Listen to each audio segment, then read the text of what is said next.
Today on FAR180, we're going to be discussing prophecy and how did the first Christians use prophecy as evidence to validate that Jesus was the coming Savior or Messiah. And what are the mathematical odds of someone fulfilling future predictions? You do not want to miss this video.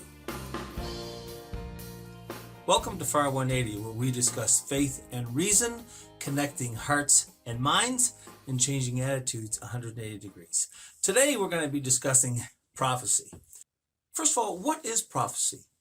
Prophecy is future predictions, and the Old Testament is full of prophecies.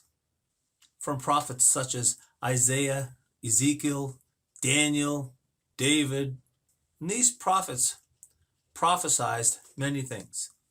God's warning to turn away from sin, as well as about a coming Savior or Messiah.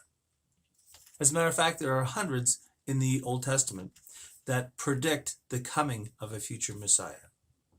Prophecies such as the place of his birth, how he would die, the circumstances around his death, that he would be buried in a rich man's tomb, that he would speak in parables, and there would be a forerunner announcing him, John the Baptist.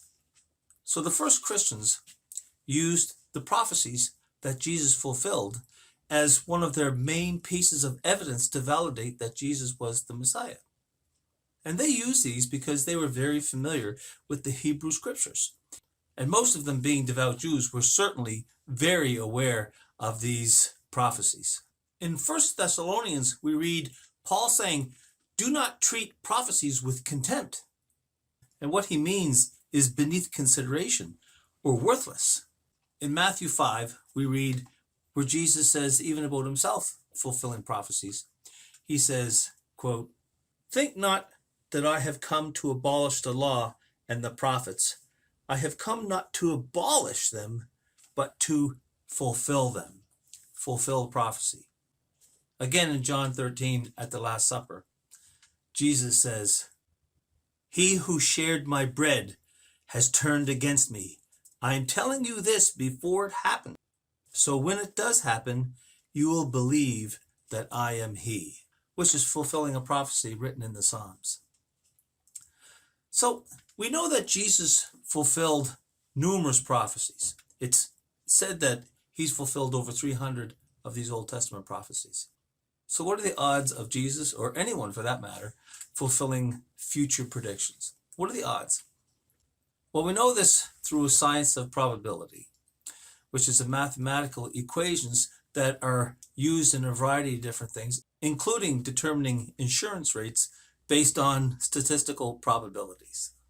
A few years ago, a renowned mathematician by the name of Peter Stoner and several hundred of his students attempted to calculate the probability of Jesus fulfilling 8 prophecies. And what are the odds of fulfilling 8 prophecies? For example, where you were born, how you die, etc. After discussing at great length and working out various formulas, it was calculated that the odds of one person fulfilling 8 prophecies is 1 with 17 zeros. They wanted the figures to be as conservative as possible, and they submitted their findings to the American Scientific Affiliation. Upon examination, they verified that the calculations were dependable and accurate. To try and understand how big this number is, Stoner uses this example.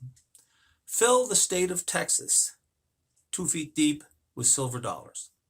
Take one of those silver dollars and put a black mark on it. And then find someone and blindfold them and set them loose in this sea of silver dollars. The odds that they would find that coin with the black check mark would be the same as 1 with 17 zeros. Just think about that for a second. Texas is approximately 695,000 square kilometers. That's the size combining California and Michigan. Or if you live in Europe, it's bigger than France and Greece combined. Or if you're in Canada, where I am, it's larger than Alberta, or the whole 4 Atlantic provinces combined. Imagine setting someone loose in the sea of silver dollars in that area, and the first one they find is the coin with the black check mark. That's the odds of one person fulfilling 8 prophecies. Stoner and his students went further to calculate what are the odds of one person fulfilling 48 prophecies. They calculated that number to be 1 with 157 zeros. Think about that. He goes further to say that fulfilling these kind of odds is impossible, unless you're God. I was recently giving a talk on this topic, and I was asked a question about why don't more Jews believe in Jesus given the fact of these prophecies? Because Jews know the Hebrew scriptures better than anybody else. Well, the answer to that question is that most Jews are not aware of the New Testament.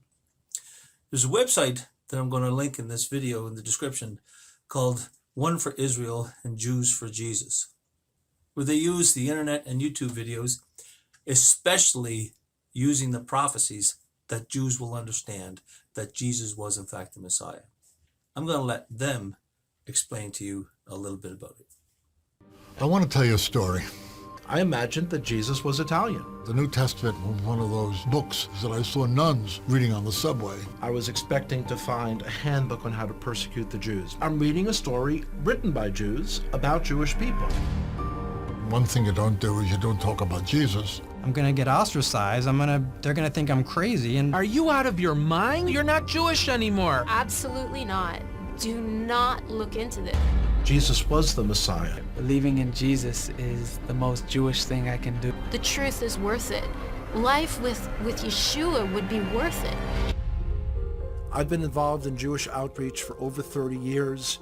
The ministry of One for Israel is an extremely valuable one in effectively communicating to the world that Jesus is a Jew, that Jesus is the Messiah of our Jewish people, and that Jewish people are coming to faith in Messiah in several different languages, but most notably in modern Hebrew, into all corners of the Jewish world, to a generation of young Israelis who are in communities that would frown upon their investigation of Jesus. If you want to be on the crust of what God is doing now, the gospel of Jesus, the Jewish Messiah, is going out from Israel to the world. It's a revolution. It hasn't been seen in 2,000 years. God has raised up this ministry of One for Israel for such a time as this. Isn't it amazing what God is doing today to reach people using prophecy? Just like the first Christians in the first century, they used prophecy to validate that Jesus was the Messiah.